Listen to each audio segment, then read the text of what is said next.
नमस्कार, मैं हूं शशि। आइए झारखंड की टॉप 25 प्रमुख खबर जानते हैं। 13 मई तक झारखंड में लॉकडाउन। झारखंड में कोरोना वायरस संक्रमण से बेकाबू हो रहे हालात के चलते अब की बार झारखंड में 7 दिनों के लिए लॉकडाउन बढ़ाने की घोषणा की गई है। झारखंड में लॉकडाउन 13 मई तक प्रभावी रहेगा।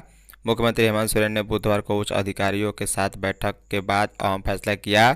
इससे पहले झारखंड में कई सारी कड़ाई और पाबंदियों के साथ पहले 22 से 29 अप्रैल और 29 अप्रैल से 6 मई की सुबह 6 बजे तक झारखंड में लॉकडाउन लागू किया गया है। बता दें, पहले के मुताबिक कुछ सख्ती के साथ स्वास्थ्य सुरक्षा सप्ताह का दूसरा चरण गुरुवार की सुबह 6 बजे समाप्त हो जाएगा। झारखंड लौट रहे प्रवासी श्रमिकों के लिए कोविड जांच और 1 हफ्ते का आइसोलेशन जरूरी। झारखंड में कोविड-19 के तेजी से बढ़ते संक्रमण और देश के विभिन्न हिस्सों से प्रदेश में बड़ी संख्या में लौट रहे प्रवासी श्रमिकों को रैपिड एंटीजन टेस्ट और 1 हफ्ते के लिए आइसोलेशन जरूरी कर दिया गया है। बता दें, झारखंड के मुख्य सचिव सुखदेव सिंह की ओर से बुधवार को जारी अधिसूचना में बताया गया है कि पूरे देश में लॉकडाउन की स्थिति के चलते प्रदेश में बड़ी संख्या में श्रमिक की वापसी हो रही है, जिससे ग्रामीण क्षेत्रों में कोविड संक्रमण के तेजी से फैलने का खतरा है। इसमें कहा गया है कि इसे देखते हुए राज्य सरकार ने प्रदेश आने वाले सभी प्रवासी श्रमिकों का कोरोना जांच करवाने का फैसला किया गया है। सरकार की आमदनी 50% घटी तब भी संपूर्ण लॉकडाउन जैसे हालात नहीं। रामेश्वर उरांव। झारखंड प्रदेश कांग्रेस कमेटी के अध्यक्ष और राज्य के वित्त तथा खाद्य आपूर्ति मंत्री डॉक्टर रामेश्वर उरांव ने कहा है कि कोरोना संक्रमण से उत्पन्न स्थिति के कारण राज्य में राजस्व संग्रह घटकर 50% हो गया है, लेकिन पिछले साल जैसे हालात नहीं हैं। फिलहाल कृषि, खनन और निर्माण कार्य पर रोक नहीं है। इससे राजस्व संग्रहण पर पिछले वर्ष के पूर्ण लॉकडाउन की तरह व्यापक असर नहीं पड़ा है। उरांव ने स्वीकार किया कि चालू वित्तीय वर्ष में भी राजस्व संग्रहण का लक्ष्य प्रभावित हुआ है। ममता बनर्जी ने ली शपथ, सीएम ने दी शुभकामना। झारखंड के मुख्यमंत्री हेमंत सोरेन ने ममता बनर्जी के तीसरी बार पश्चिम बंगाल के मुख्यमंत्री के रूप में शपथ लेने पर पूरी गर्मजोशी के साथ शुभकामनाएं दी है। सीएम हेमंत ने दोनों राज्यों के नागरिक के बेहतरी के लिए दोनों पड़ोसी प्रदेश के बीच मिलकर काम करने का भरोसा दिया है। बता दें, सीएम हेमंत ने ट्वीट पर अपने संदेश में लिखा, आज मुख्यमंत्री के रूप में शपथ लेने के लिए दीदी ममता बनर्जी को हार्दिक बधाई। अगले कार्यकाल के लिए आपको बहुत शुभकामनाएं। बंगाल में भाजपा कार्यकर्ताओं पर हो रहे हमले के खिलाफ धरना विरोध कार्यक्रम। बंगाल में भाजपा कार्यकर्ताओं पर हो रहे हमले को लेकर पूरे झारखंड में बुधवार को विरोध दर्ज कराया गया। बता दें, प्रदेश महामंत्री प्रदीप वर्मा ने जानकारी देते हुए कहा कि केंद्रीय नेतृत्व के निर्देश पर भाजपा प्रदेश अध्यक्ष के नेतृत्व में पार्टी के सभी सांगठनिक 27 जिलों के 394 मंडलों में बंगाल में हो रही हिंसा, लूटपाट के खिलाफ 9,062 लोगों ने ऑनलाइन धरना के माध्यम से विरोध प्रकट किया है, जिसमें पार्टी के सांसद, विधायक, अन्य जनप्रतिनिधि सहित जिला और मंडल के कार्यकर्ता शामिल रहे। बंगाल में राष्ट्रपति शासन लगाने की मांग, ढुलू महतो। पश्चिम बंगाल में जारी हिंसा और भाजपा कार्यकर्ताओं के ऊपर टीएमसी कार्यकर्ता के बढ़ रहे अत्याचार के खिलाफ बुधवार को भाजपा विधायक ढुलू महतो ने अपने परिवार संग अपने निवास स्थान पर ही सोशल डिस्टेंस का पालन करते हुए 1 दिवसीय सांकेतिक धरना देकर विरोध जताया। साथ ही इस धरना के माध्यम से प्रधानमंत्री व राष्ट्रपति से पश्चिम बंगाल में अविलंब राष्ट्रपति शासन लागू करने की मांग की है। झारखंड में तेज होगी कोरोना की जांच। राज्य के निजी अस्पतालों में भी अब रैपिड एंटीजन टेस्ट किए जा सकेंगे। बता दें, राष्ट्रीय स्वास्थ्य मिशन झारखंड के अभियान निदेशक रविशंकर शुक्ला ने राज्य के सभी उपायुक्तों को इस बाबत निर्देश जारी किया है। बता दें, अभियान निदेशक ने कहा है कि आईसीएमआर एवं केंद्रीय स्वास्थ्य मंत्रालय ने निर्देश दिया है कि सभी सरकारी एवं निजी स्वास्थ्य संस्थानों में रैपिड एंटीजन टेस्ट की अनुमति दी जा सकती है। झारखंड के 6 जिलों में शुरू होगा 18+ के लोगों का टीकाकरण। झारखंड सरकार 18 से 44 वर्ष के लोगों का कोरोना टीकाकरण शीघ्र शुरू करने की तैयारी कर रही है। बता दें, भारत बायोटेक से 1,34,000 डोज कोवैक्सीन मिलने के बाद इस दिशा में कार्रवाई तेज कर दी गई है। टीकाकरण शुरू करने का प्रस्ताव मुख्यमंत्री हेमंत सोरेन को भेजा गया है। हालांकि टीकाकरण कब से शुरू होगा इसका खुलासा नहीं हो पाया है। बता दें, स्वास्थ्य विभाग के सूत्रों के अनुसार पहले चरण में राज्य के 6 जिलों में 18 से 44 वर्ष के नागरिकों का टीकाकरण शुरू होगा। ये वैसे जिला हैं जहां कोरोना का संक्रमण अधिकतम है। बता दें इसमें रांची, पूर्वी सिंहभूम, धनबाद, बोकारो, हजारीबाग, कोडरमा शामिल है। निजी अस्पतालों को भी वेंटिलेटर उपलब्ध कराएगी सरकार। राज्य सरकार कोरोना मरीजों के इलाज के लिए निजी अस्पतालों को कई सुविधा भी देने का निर्णय लिया है। यदि किसी अस्पताल में ऑक्सीजन सिलेंडर, वेंटिलेटर या अन्य उपकरण की कमी होगी तो सरकार उसे मुहैया कराएगी। इसके तहत वैसे सभी निजी अस्पतालों को वेंटिलेटर उपलब्ध कराने का निर्णय लिया गया है जहां इसकी ज़रूरत है तथा वहां वर्तमान में यह उपलब्ध नहीं है।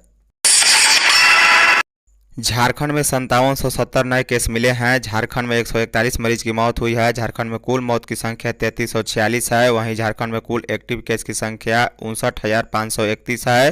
भारत में 4,12,373 नए केस मिले हैं। भारत में कुल मौत की संख्या 2,30,151 है। वहीं भारत में कुल एक्टिव केस की संख्या 35,62,715 है। भारत में 3,30,525 मरीज स्वस्थ हुए हैं। वहीं झारखंड में भी 5804 मरीज स्वस्थ हुए हैं। झारखंड में 5770 नए मरीज मिले हैं जो बोकारो से 427, चतरा 136, देवघर 192, धनबाद 158, दुमका 45, पूर्वी सिंहभूम 897, गढ़वा 53, गिरिडीह 239, गोड्डा 74, गुमला 176, हजारीबाग 693, जामताड़ा 88, खुट्टी 82, कोडरमा 189, लातेहार 161, लोहरदगा 166, पाकुड़ 6, पलामू 220, रामगढ़ 269, रांची 958, साहिबगंज 48, सरायकेला 115, सिमडेगा 106, पश्चिमी सिंहभूम से 272 मरीज मिले हैं। बता दें झारखंड में 141 लोगों की जान गई है जिसमें रांची से 41, पूर्वी सिंहभूम 27, धनबाद 10, गिरिडीह लोहरदगा से 9, देवघर 7, बोकारो सिमडेगा से 5, गढ़वा पश्चिमी सिंहभूम जामताड़ा से 4, चतरा पलामू और रामगढ़ से 3, लातेहार से 2, हजारीबाग, खूंटी, कोडरमा, साहिबगंज और सरायकेला से 1 मरीज की मौत हुई है। झारखंड में स्वस्थ हुए 5804 मरीज इस प्रकार हैं। बोकारो 269, चतरा 162, देवघर 146, धनबाद 208, दुमका 8, पूर्वी सिंहभूम 863, गढ़वा 36, गिरिडीह 118, गोड्डा 258, गुमला 161, हजारीबाग 331, जामताड़ा 202, खूंटी 228, कोडरमा 190, लातेहार 10, लोहरदगा 166, पाकुड़ 4, पलामू 275, रामगढ़ 441, रांची 1169, साहिबगंज 59, सरायकेला 94, सिमडेगा 124, पश्चिमी सिंहभूम से 292 मरीज स्वस्थ हुए हैं। सीएम हेमंत ने कोडरमा में 250 बेड के कोविड अस्पताल का किया उद्घाटन। मुख्यमंत्री हेमंत सोरेन ने बुधवार को कोडरमा जिले के बागीटांड में स्थित कोडरमा इंजीनियरिंग कॉलेज भवन में अस्थायी तौर पर बने 250 बेड के डेडिकेटेड कोविड हेल्थ सेंटर का ऑनलाइन उद्घाटन किया। साथ ही सदर हॉस्पिटल में भी 20 ऑक्सीजन पाइपलाइन युक्त बेड की शुरुआत की गई। सैंपल लेकर 5 माह से नहीं हुई कोरोना की जांच। लातेहार जिला के गारू रेफर अस्पताल में कोरोना जांच के नाम पर लापरवाही का मामला प्रकाश में आया है। बता दें स्वास्थ्य विभाग की लापरवाही से 5 माह से ग्रामीणों से लिए गए सैंपल की अब तक कोरोना जांच नहीं हुई है। इससे प्रतीत होता है कि कोविड-19 को प्रभारी चिकित्सा पदाधिकारी गंभीरता से नहीं ले रहे हैं। नतीजतन ग्रामीणों को कोरोना जाँच की रिपोर्ट ही नहीं मिल पा रही है। झारखंड में 45 साल से ऊपर के पत्रकारों को लगेगा टीका। मुख्यमंत्री झारखंड की हेमंत सरकार राज्य के पत्रकारों को प्राथमिकता के तौर पर कोरोना वैक्सीन अभियान से जुड़ने पर जोर दिया है। इस संबंध सीएम श्री सोरेन ने स्वास्थ्य विभाग के अपर मुख्य सचिव को निर्देश दिए हैं। उन्होंने कहा कि कोरोना की इस लड़ाई में सभी मिलकर लड़ते हुए जीत हासिल करेंगे। उन्होंने कहा कि कोरोना फिर हारेगा और झारखंड फिर जीतेगा। तलाक मामले में फैमिली कोर्ट एक्ट सभी धर्मों पर होगा लागू। हाईकोर्ट झारखंड हाई कोर्ट ने तलाक से संबंधित एक मामले में महत्वपूर्ण फैसला सुनाते हुए कहा है कि फैमिली कोर्ट एक सेक्युलर कोर्ट है। फैमिली कोर्ट एक्ट का सेक्शन सबके लिए समान रूप से लागू होता है। यह एक सेक्युलर कानून है जो कि हर धर्म के लोगों पर लागू होता है। इस कारण फैमिली कोर्ट धर्म, संप्रदाय, जाति और प्रचलित सामाजिक नियमों के आधार पर सुनवाई करने से इनकार नहीं कर सकता। झारखंड लॉकडाउन में बुरे फंसे 31,000 लोग। कोरोना वायरस के बढ़ते संक्रमण को देखते हुए राज्य में नियम तोड़ने वालों पर पुलिस की दबिश जारी है। बता दें इसका अंदाजा इसी से लगाया जा सकता है कि महज 12 दिनों के भीतर यानी 30 अप्रैल से 4 मई तक राज्य में सार्वजनिक स्थानों पर बिना मास्क पहने 31,131 लोगों पर कार्रवाई हुई है।